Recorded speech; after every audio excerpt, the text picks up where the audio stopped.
ICE and Customs and Border Protection officials were in federal court today defending their actions against protesters during Operation Midway Blitz.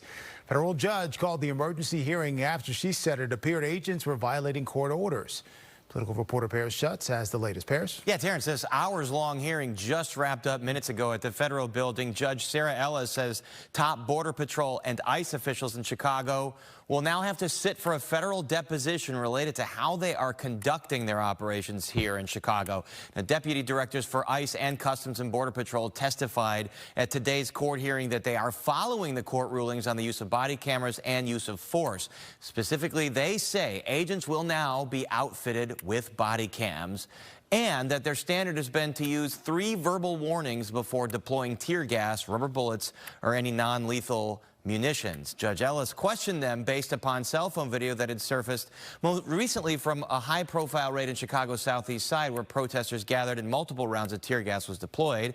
Agents defended that, saying they had been hit with objects before they tossed the gas.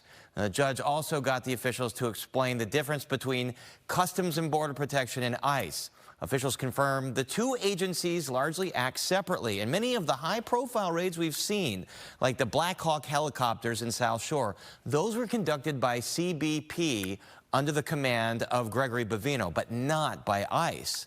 And all of this comes as the state has just responded to the Trump administration's petition to the Supreme Court to reverse lower court rulings on the deployment of the National Guard in Illinois. And then today, an appeals court on the West Coast ruled that the National Guard could be deployed there. Terrence, so many court cases, but this ruling on the West Coast could be a sign of things to come if the Supreme Court indeed takes up this temporary restraining order on the deployment of the National Guard here in Chicago. Terrence.